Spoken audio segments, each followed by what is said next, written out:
Welcome, welcome, welcome to the 12th annual Yamhill County Martin Luther King Jr. Day celebration event. Yes. Wow. We are so excited to have the chance to spend this time with you all tonight. And man, I must say, you are in for a treat.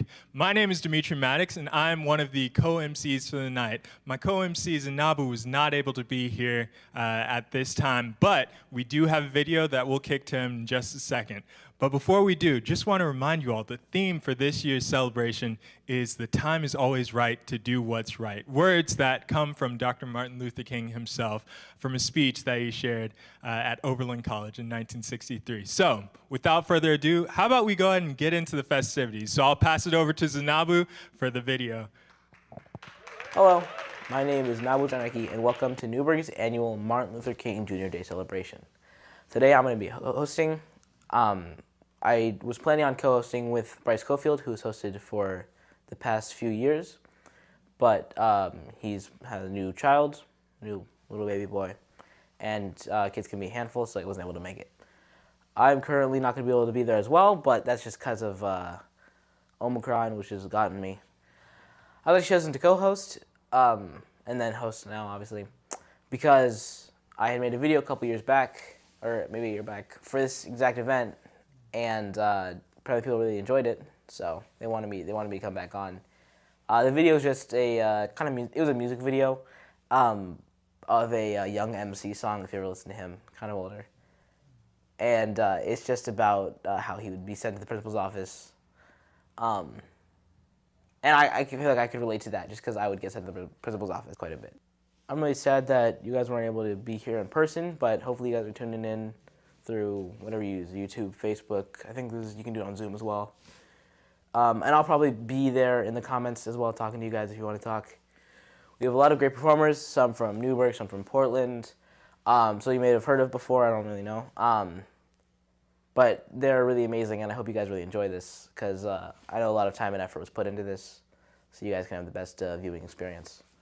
And just to acknowledge and talk about what Martin Luther King Jr.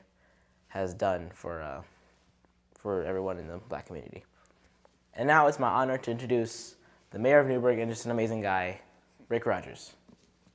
Alrighty, good evening. And Zanabu, thank you so much for that introduction. Do feel better soonest, my friend, and we'll hope to see you here again next year. Anyway, thank you to all who have made this event possible, to the organizers, the presenters, the sponsors, the entertainers that you'll hear through the night, the cultural center itself, and the production crew. So thank you all for this. Thank you as well to my good friend Lionel Muthaya, who was actually the original impetus behind this event some 12 years ago. The timing of this event is, if nothing else, with the recall elections coming in tomorrow, it is, if nothing else, curious. As you know, this community is rife with divisiveness right now. What one group calls a symbol of inclusion, others call indoctrination. What one group calls political, others call welcoming. When one group yells yes, they are answered by a chorus of no. In his fourth and last book, the appropriately titled "Where Do We Go From Here? Chaos or Community?", Dr. King provides history, insight to the subject of human rights, and then, as was his custom, he gives reason for hope. The backdrop for the book, as you probably know, in 1967, Vietnam War protests, the Watts riots, also known as the insurrection or rebellion, the Black Power movement, school desegregation, and colonial uprising for independence throughout the world. The Voting Rights Act and the Civil Rights Act had been passed in 1965. King also, as you know, would be murdered in 1968. Much of what Dr. King wrote in 1967, or 55 years ago, echoes to this day. It might be useful, particularly to us here in Newberg and to Yamhill County. So in the book, Dr. King starts with the origin and some backdrop as to where this history had come from and how we had gotten to the place we did in 1967. And of course, that traced to the origin of racism in America or slavery. You must be reminded that only one immigrant group came to this country in chains. Only one group had their family units purposely destroyed. Regarding the institution of slavery, Dr. King wrote land and slaves were the chief form of private property. Property was wealth, and the voice of wealth made the law and determined politics. Human beings were reduced to propertyless property. Black men, the creators of the wealth of the New World, were stripped of all human and civil rights, all for one purpose: to produce commodities for sale at a profit. Men had to find a way, he went on to say, to convince themselves that a system which was so economically profitable was morally justifiable. The doctrine adopted was white supremacy. He went on to say the greater blasphemy of the whole ugly process was that the white man ended up making God his partner in the exploitation of the black man. He also issued warnings to Dr. King in 1967, when he stated many of the ugly pages of American history have been obscured and forgotten. Some of this probably echoes to today. A society is always eager to cover misdeeds with a cloak of forgetfulness, but no society can fully repress an ugly past when the ravages persist to this day. He also talked about what might there be in the way of hope. And he drew on the example of an author who had, at the time of his passing, had a whole list of possible stories that he would write. And one of them was for a family, a very diverse family that was forced to live in a large, sprawling house. So Dr. King wrote that Arnold, my apologies, he said that this family was required to live in this home. We have inherited a large house, he wrote, a great world house in which we have to live together, black and white, Easterner and Westerner, Gentile and Jew, Catholic and Protestant, Muslim and Hindu. A family unduly separated in ideas, culture, and interest, who, because we can never live again apart, must learn somehow to live with each other in peace. In speaking about the power to change circumstances, Dr. King wrote, "It will be power infused with love and justice that will change dark yesterdays into bright tomorrows and lift us from the fatigue of despair to the buoyancy of hope." So, and the call was to let us be those creative dissenters who will call our beloved nation to a higher destiny, to a new plateau of compassion, to a more noble expression of humanness. He also gave a warning and quoted the words of Arnold Toynbee, who said that 26 civilizations, as this was in 1967, have risen upon the face of the earth. Almost all of them had descended into the junk heaps of destruction. The decline and fall of these civilizations, according to Toynbee, was not caused by external invasions, but by internal decay. They failed to respond creatively to the challenges impinging upon them. If Western society does not now respond constructively, and again, this was 1967, to the challenge to banish racism, some future historian will have to say that a great civilization died because it lacked the soul and commitment to make justice a reality for all. So, and again, as is King's custom, he wrote to say, the call for worldwide fellowship that lifts neighborly concern beyond one's tribe, race, class, and nation is in reality a call for an all-embracing and unconditional love for all. So, Newberg, Yamhill County, what will it be? What do you think? Love and justice? Love or justice? Despair or hope? Love or hate? In short, Newberg, where do we go from here? Chaos or community, as the title of the book said. I hope you'll join me and urge and work towards community. Thank you. Thank you. It is now my great pleasure to introduce our next presenters. Allow me to introduce Alexis Small, a junior at Newberg High School, and her sister Ulia, an 8th grader. They are both members of the Black Student Union, and their passions are to make the world a little bit of a better place, little by little. So Alexis and Elia, here you are. Hello, my name is Aaliyah Small. And I'm Alexis Small. Before we start, we'd like to say thank you for having us. I'll be reading He Was a Hero. He was a hero, a leader, a speaker, a man of great courage and wise, a coach, a believer, peacemaker, and preacher, and all were equal in his eyes. Author unknown. Thank you. I will be reading His Dream Lives On. Today is a day we all sing in honor of Martin Luther King. Wherever people fight to be free, his name is remembered with dignity. When black people weren't treated right, he stood strong to lead the fight. He fought with love, not guns or darts. He changed people's minds and their hearts. But some people didn't like his words. He was taken away to a better world. Yet his dream lives on that all can be free when we knock down the walls between you and me. Martin Luther King's life did not last, but his dream and his spirit are free at last. Author unknown. Thank you. Awesome, awesome. Well, how great was it to hear those reflections from Mayor Rick Rogers, and also to hear those thoughts shared from Alexis and Aaliyah. Well, at this point, I'm so excited to continue our time together with an incredible treat that we have for you. So, you're about to hear from the LaRonda Steele Band. So LaRonda Steele is a powerful, award-winning blues and gospel singer-songwriter who is recognized as one of the region's best vocalists. She has been dubbed the First Lady of Portland Blues, a title of leadership that she lives up to as she shares the songs that carry forth directly from her soul and spiritual life force. She currently fronts the LaRonda Steele Band, as well as is the director of the nonprofits Portland Interfaith Gospel Choir, and These Are They of Bethel AME. She is also the music director at the Portland Center for Spiritual Living, and she's a vocal coach. So without further ado, let's give it up for the LaRonda Steele Band.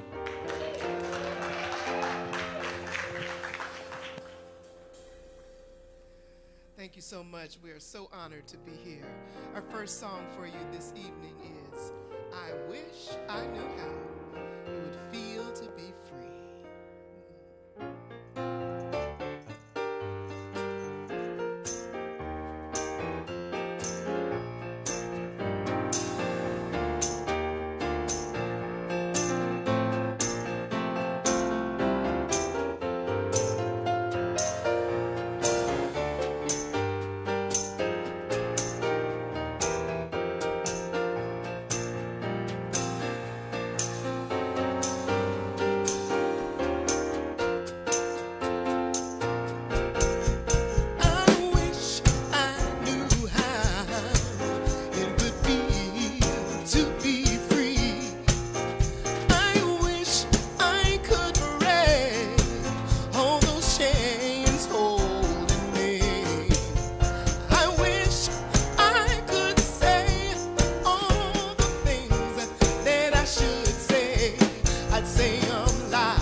To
The next song we're going to do for you is written by Mr. Pete Seeger a little while ago, and it sure is still true today.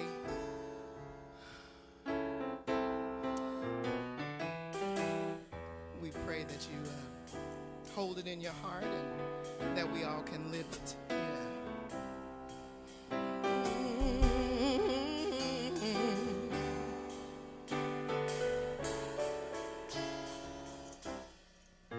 If I had a hammer,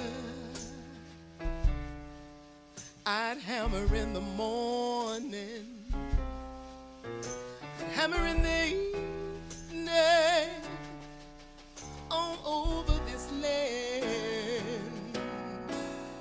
I'd hammer out danger, I'd hammer out a warning, I'd hammer out love between my brothers and my sisters all over this land. Yeah, yeah, even in Newberg, yeah. Come on, Newberg, be an example, yes. If I had a bell, I'd ring it in the morning,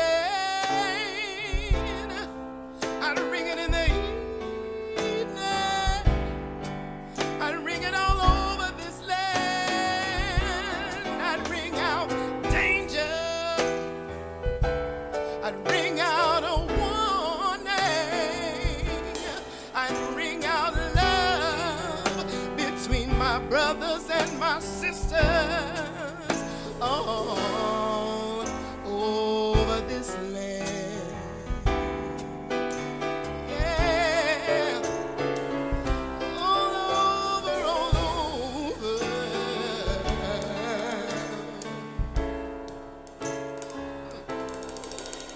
I had a song, y'all. You know what I'd do? I'd sing it in the morning, yeah. I'd sing it in the evening.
Oh, wow, wow, wow. Can we give another hand for the LaRonda Steel Band? Oh my goodness. I don't know about you all, but I was over there dancing and grooving and stank facing at all of that. Hopefully there aren't too many computer screens damaged from throwing your shoes at those. But that being said, thank you again. We'll go ahead and keep this going with our next performer. And our next guest performer is Israel Hammond. So a native of Charlotte, North Carolina, Israel is also known as Izzy Is Real and became a Portland advocate at the young age of 16. Israel started writing poetry a couple years beforehand, though, noting that he always had a lot on his mind, and poetry has given him the ability to express thoughts with purpose. In his words, "I'm just a kid who's still becoming a man, sharing my thoughts with purpose as I learn more about this thing called life and how to love in it creatively." So coming to share 2 original spoken words pieces, let's welcome to the stage, Izzy Is Real.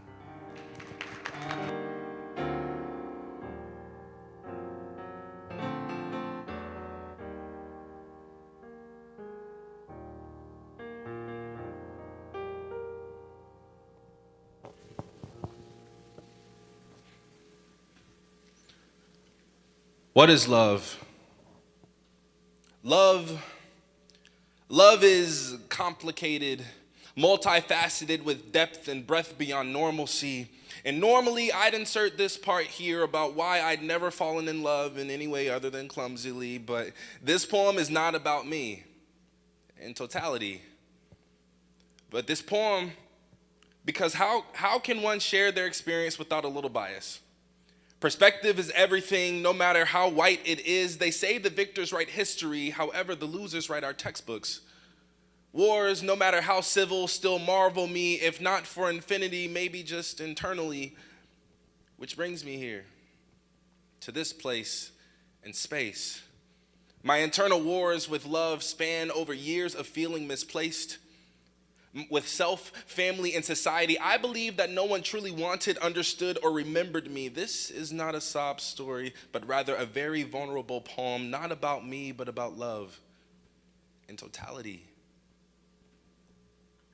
Because how can one truly love without the loss of bias? Love is selfless and sees color far beyond skin deep. I don't know where love begins or ends, but I know when he is present and when she is absent. I can't ask anyone to be there for me in ways I know is unrealistic. They say the absence of love is hate.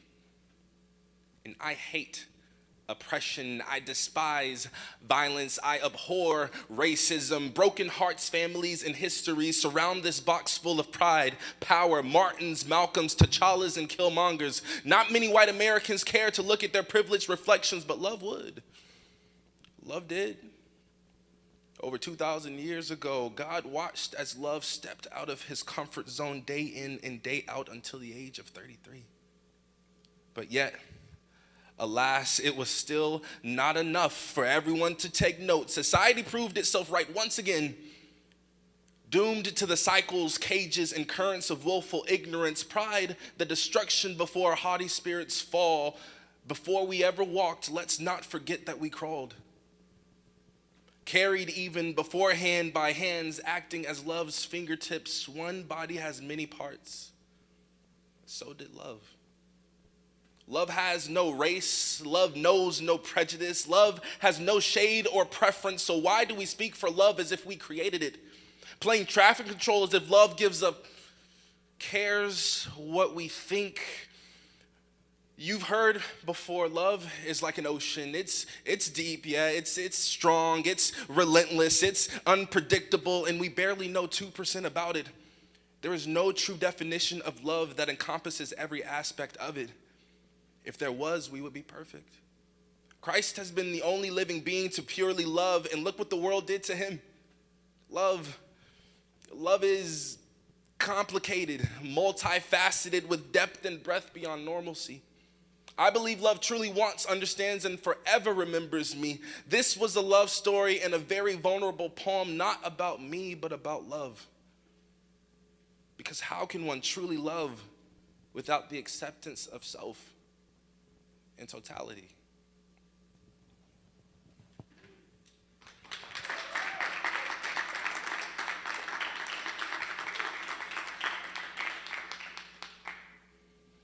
This next piece is Long Ways to Go.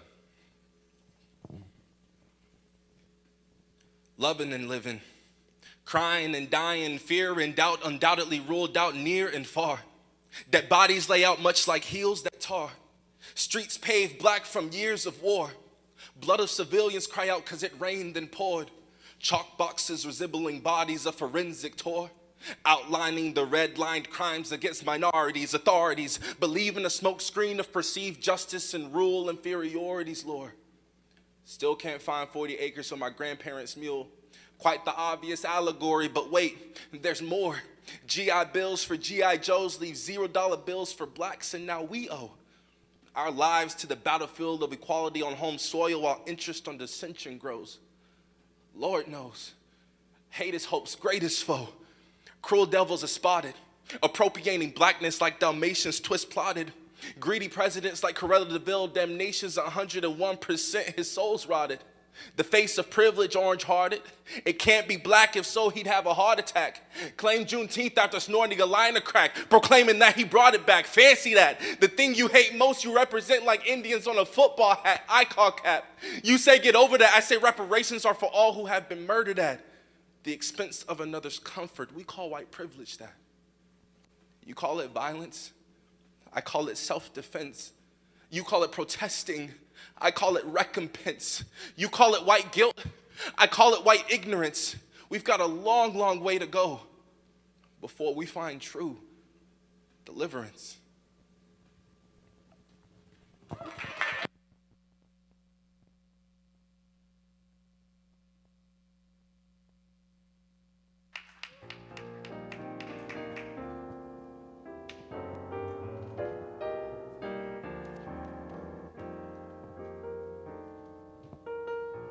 Thank you.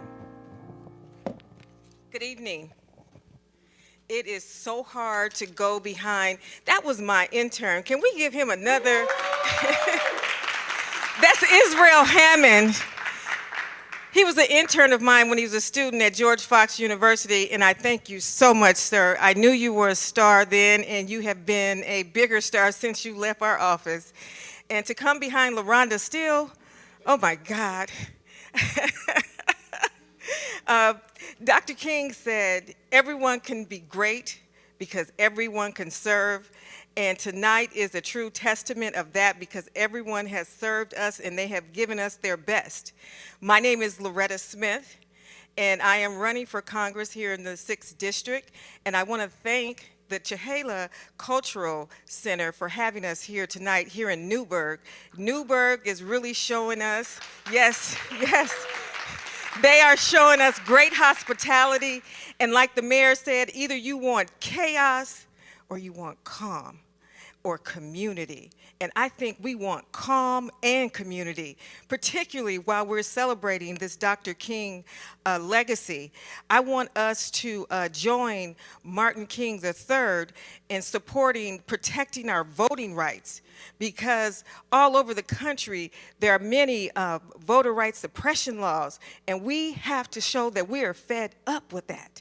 And we want to make sure that everyone has a right to vote.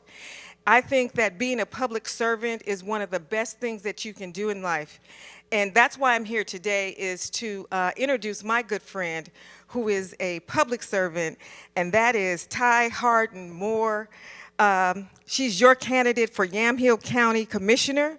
She is dedicated to diversity and equity and belonging and inclusion, and she's a big advocate for all of these things, and she has been one. With answering a commitment for advancing racial equality, you have seen Ty on the front lines calling out the racism and discrimination she has seen in our schools and our community. Ty is dedicated to creating a diverse, equitable, and inclusive environment for all people. While earning her Juris Doctorate degree from Florida A&M University College of Law, they are the Rattlers, Ty served as the Lieutenant Governor for non-traditional students for the American Bar Association Law Student Vision, which afforded her the opportunity to work with and for and be an advocate to underserved students, and particularly students of color, women, the LGBTQ students, and part-time law students in Florida, Alabama, Georgia, Mississippi, Tennessee, and Puerto Rico. Since graduating from law school, Ty has demonstrated her commitment and dedication to diversity, equity, belonging, and inclusion, social and economic justice, and racial equity by being involved in giving back to the community in various ways, whether it be through her work as an equity officer and trainer and facilitator, her service for local nonprofit boards, her research concerning legal issues surrounding gentrification and displacement in Northeast Portland, her work as a convention leader for Oregon Humanities, or using her voice to bring attention to social justice issues through articles published by the Diverse Issues in Higher Education, The Medium, Huffington Post, or the Scanner News. Ty has chosen to use her voice to affect change in our community. Please give a big hand to the amazing, to the outstanding Ty Harden Moore as she delivers a message of hope and healing. Thank you all for the opportunity to address you as we celebrate the life and legacy of Dr. Reverend Martin Luther King Jr. When I was asked to do this speech, I was honored. I was honored because our community is in pain right now, and it is an honor to have the opportunity to help heal our community in this moment. As I prepare to deliver my message today, I feel the weight of giving a speech like this during this time because there's a lot of division within our community. Folks that were once friends are now enemies, only because they are on different sides of the political spectrum. For our community right now is the time to heal. And now is the time to do what's right. You can start doing what's right by standing up against what's wrong. You can start by making sure your voice is heard by voting in the 2 recall elections tomorrow if you haven't already. As Dr. King said, voting is the foundation stone of political action. So take action and vote. Vote like the future of this community depends on it, because it does. Now, when I think about what is going on here in our community, and I think about Dr. Reverend Martin Luther King Jr., I think of action and I think of healing. I think of those two things because when I think of Dr. Reverend Martin Luther King Jr., he was a man of action who believed in healing. So I come to you today with a message of hope, a message of action, and a message of healing as we celebrate Dr. Reverend Martin Luther King Jr. As you know, Dr. King was one of the primary leaders of the civil rights movement, but did you know that Dr. King traveled over 6 million miles appearing at protests and calling out racial injustice? Did you know that he spoke over 2,500 times and wrote 5 books? Did you know that he was named Time Magazine's Person of the Year for 1963, making him the first Black person to receive that honor? Or that at the time of that honor, he was also the youngest recipient of the Nobel Peace Prize. Dr. King was born and lived through the Jim Crow era. Jim Crow era laws were state and local statutes that legalized racial segregation. From post-Civil War until the passing of the Civil Rights Act of 1964 and the subsequent passing of the Voting Rights Act of 1965 and the Fair Housing Act of 1968, Jim Crow laws were meant to marginalize Black people by denying them the right to vote, the right to get an education, and other opportunities. Anyone who even attempted to defy Jim Crow laws faced arrest, violence, and in many cases, death. But Dr. Reverend Martin Luther King Jr. fought back against those laws because he had to, because that was the only right thing to do. Dr. King was an extraordinary man, but we must remember that he was just a man who, despite all of the obstacles and threats that stood in his way, made a choice to do what's right. Because Dr. King once said, the time is always right to do what is right. Let me say that again. The time is always right to do what is right. What does that mean? Well, to me, this simply means that in every situation, we will always have a choice to make, a choice to do the wrong thing or do the right thing, a choice to either stand up or stand by, a choice to remain silent or to use our voices to create change. One example of this from the legacy of Dr. King is the Montgomery bus boycott. On December 5th, 1955, Dr. King led a bus boycott in Birmingham, Alabama, which lasted 385 days. During this time, Dr. King was arrested, his home was bombed, and he was subjected to personal abuse and threats and attacks. In his famous letter from a Birmingham jail, Dr. King wrote, "Injustice anywhere is a threat to justice everywhere. We are caught in an inescapable network of mutuality, tied to a single garment of destiny. Whatever affects one directly affects all indirectly." The Montgomery bus boycott ended on December 20th, 1956, with the Supreme Court ruling that segregation on public buses was unconstitutional. In that case, the court did the right thing. The time is always right to do what's right. For me, and I hope for you, is a message of hope that no matter what, no matter how dark things may seem, we always have a choice. As Dr. Maya Angelou once said, do the best you can until you know better. Then, when you know better, do better. The time is always right to do what's right because we always have a choice to do and be better. So, if the time is always right to do what's right, and we are all interconnected, as Dr. King suggests, if I do wrong, that wrong will affect you, likely in a negative way. But if I do right, if I do the right thing, that right will affect you too. But it'll be a benefit to you. In Dr. King's most famous speech, I Have a Dream, he talked about just that, our interconnectedness and doing and being better.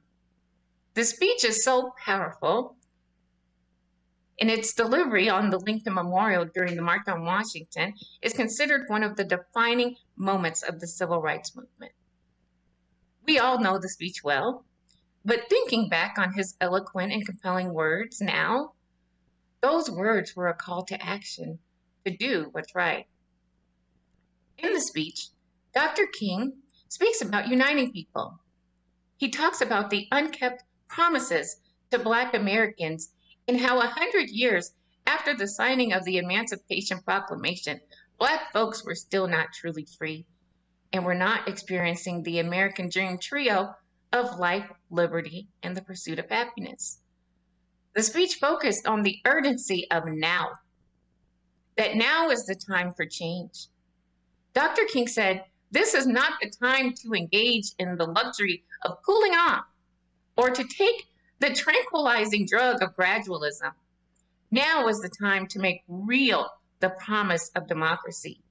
Now is the time to rise from the dark and desolate valley of segregation to the sunlit path of racial justice.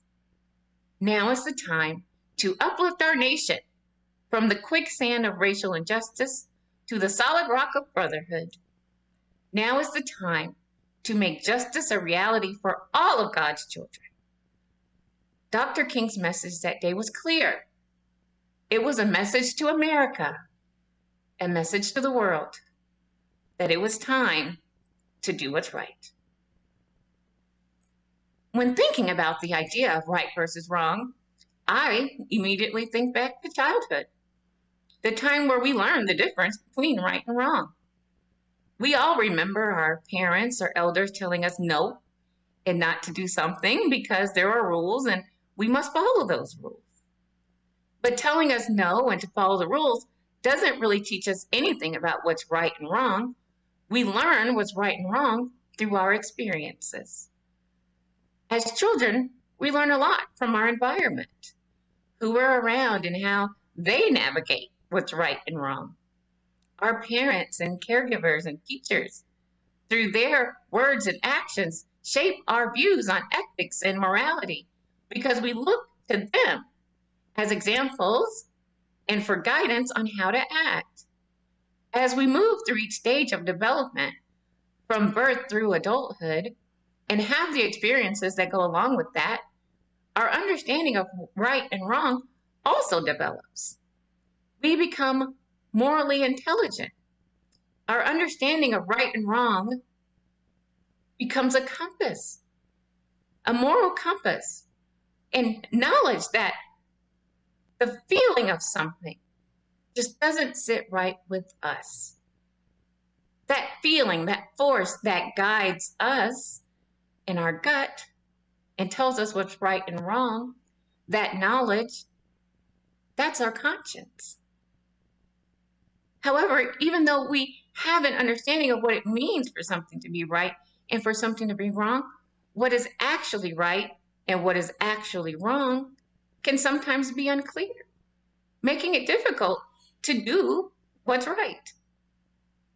So how do we determine what is right and wrong? Do we rely on ethics and societal standards? Do we rely on our religious beliefs? Do we leave it up to our gut and our conscience to guide us?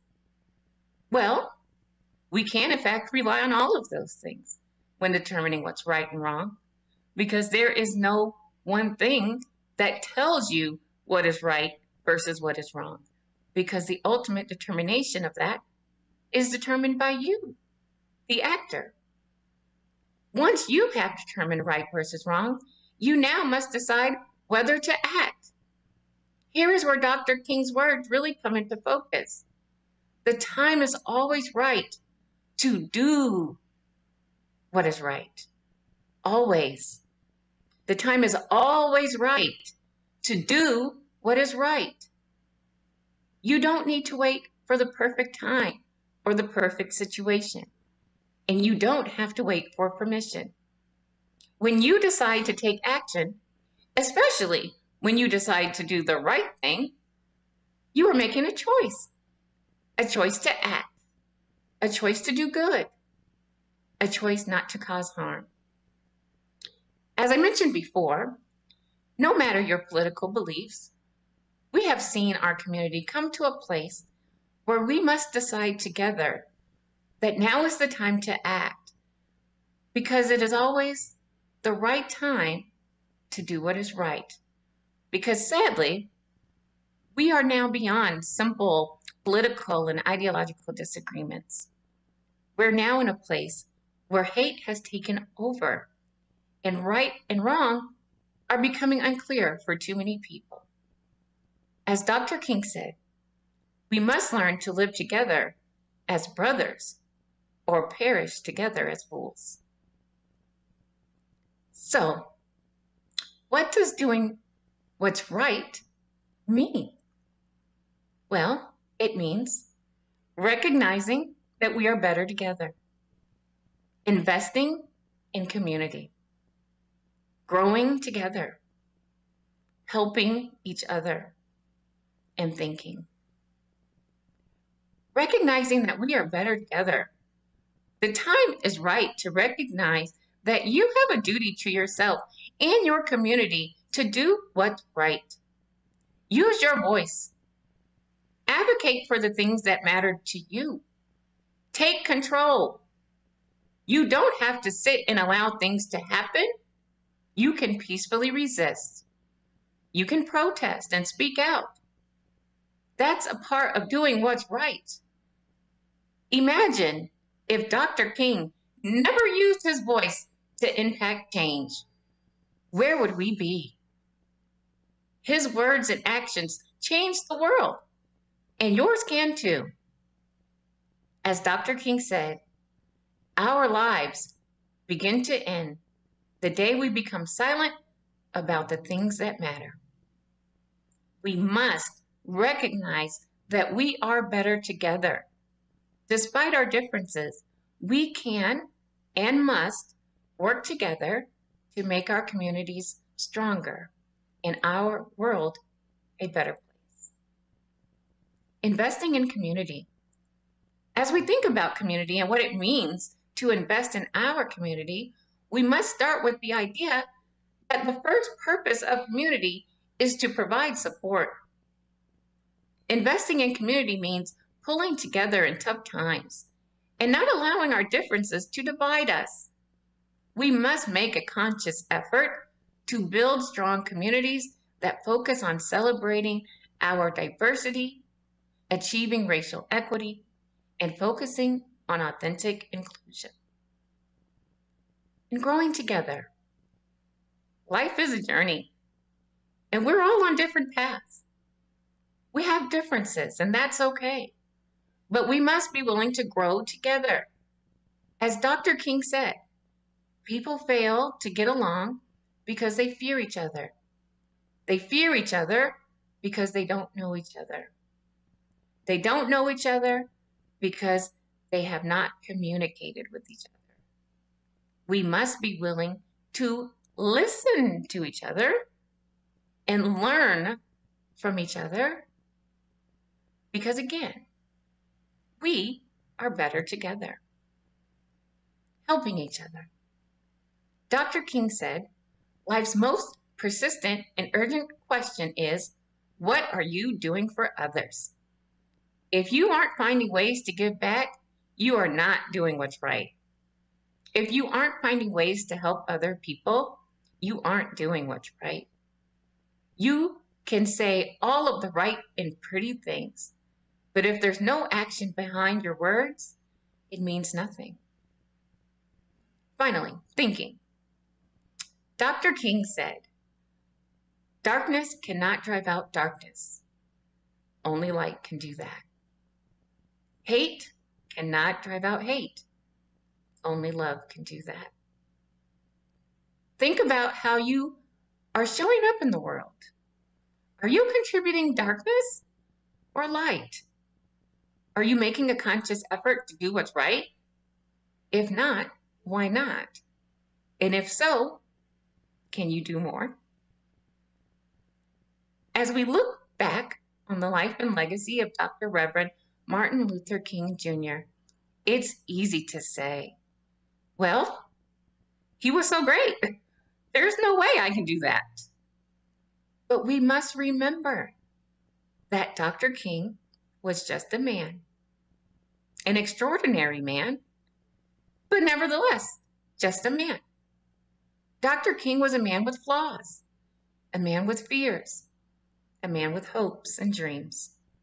He was also a man that made a choice to live his life for good, to give his life for the greatest good.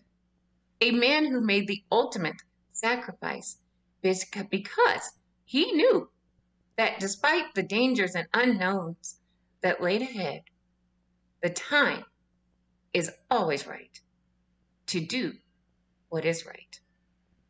Thank you so much. Thanks a whole bunch to the LaRonda Steele Band and everyone else who performed here. It was really amazing to hear all you guys play and contribute what you have towards the Martin Luther King Jr. Day celebration. It's really great to celebrate and acknowledge what Dr. King has contributed towards the black community and everyone like here in this country. I know as a black person in Newberg, it can feel sometimes like what my friend Alejandro would describe as a frijole and a bag of white rice.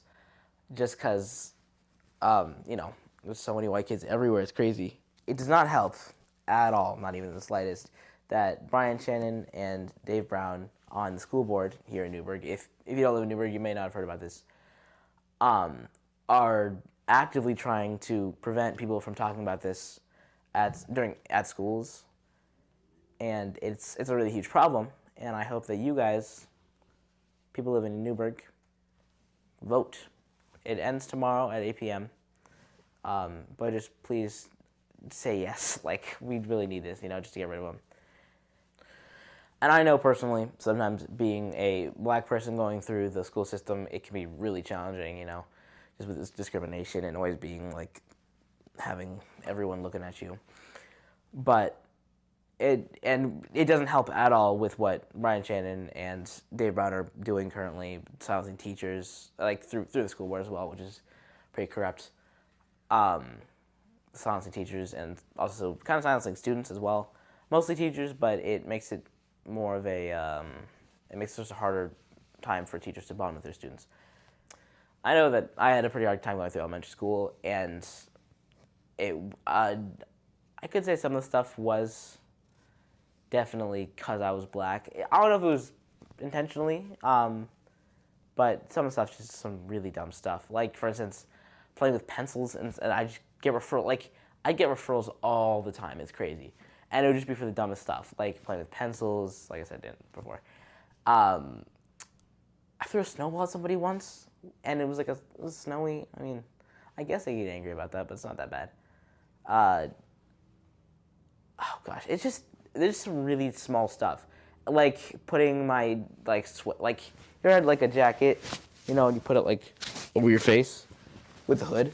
I did that, and I've gotten multiple referrals for that. I got 2 referrals for that. It was crazy, and that piled up to 60 referrals, which is a lot of referrals, obviously. To put that into perspective, I only really got them from like 2nd to 5th.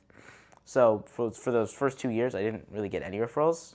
So that was like over the span of 3 years getting 60 referrals. That's like 20 referrals each year. It's crazy. I don't know what was going on there. But the thing is that I did know that most of my, I knew which teachers were actually giving me referrals for actual stuff and which ones were giving me for just dumb stuff. So it's hard to differentiate when I'm not able to connect with my teachers and they're able to actually sit down and talk to me instead of just instantly being like, oh, he's black, he's probably doing something bad right now. And I know that when you're having somebody advocate for you actively, it's amazing. It's really helpful, actually.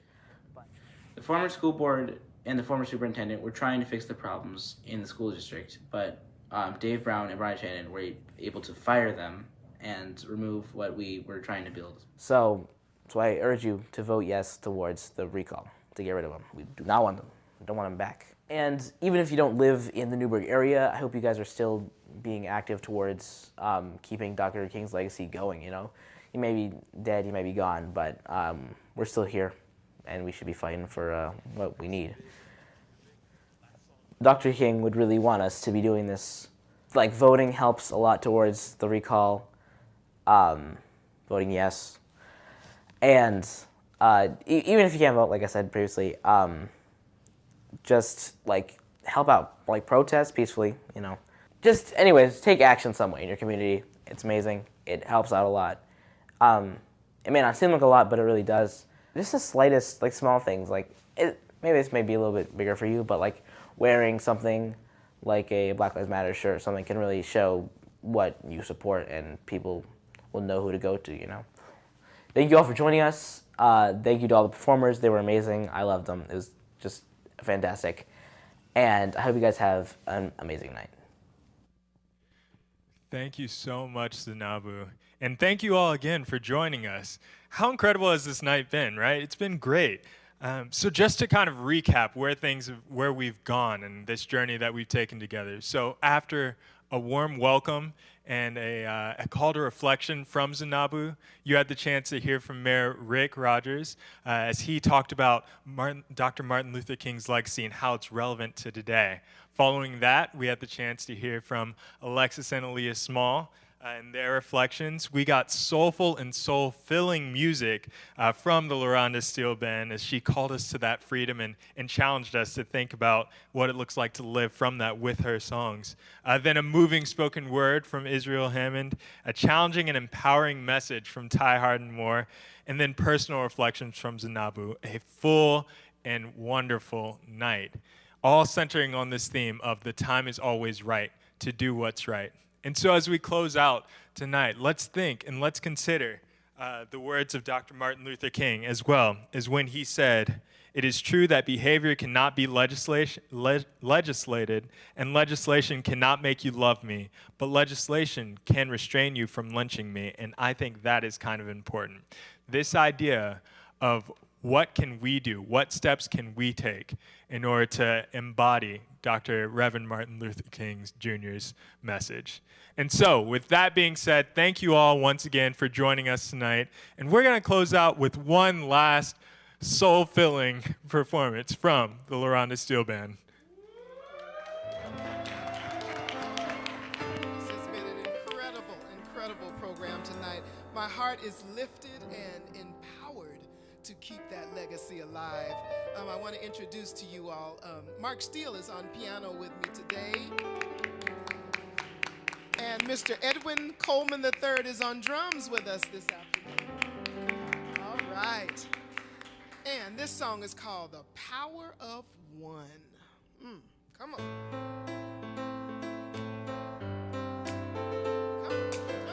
Come on, y'all.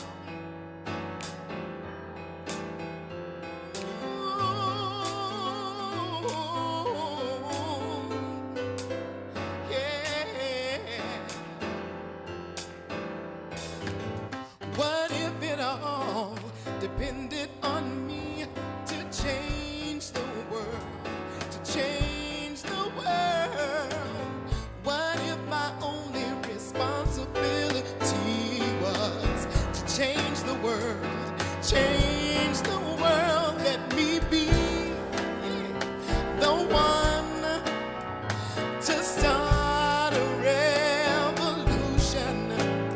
Let me sing my song to the people of the world. It all begins with one, the power of one, joining the hundreds of millions of people believing in one, the power of one. Don't hang around, stand up or sit down and believe we can change the world. Together, we can change the world. Together, yeah.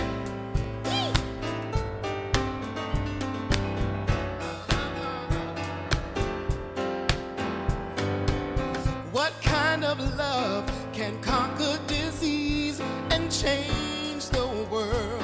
Change the world. What can I do to make poverty history and change the world?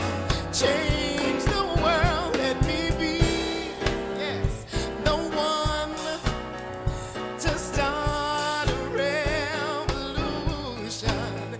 Let me sing my song to the children of the world, yeah, to the people of the world. It all begins with one, the power of one, joining the hundreds of millions of people believing in one, the power of one. Don't hang around, y'all. Stand up or sit down and believe we can change the world. Together, we can change the world. Together. Please don't close your eyes. Please don't turn away. Let your voices rise. Put love on display and make a difference now. I believe you and me can make that difference now. Oh, oh, oh, oh, oh, oh. It all begins with one, the power of one. Don't hang around, stand up or sit down and believe we can change the world. Together.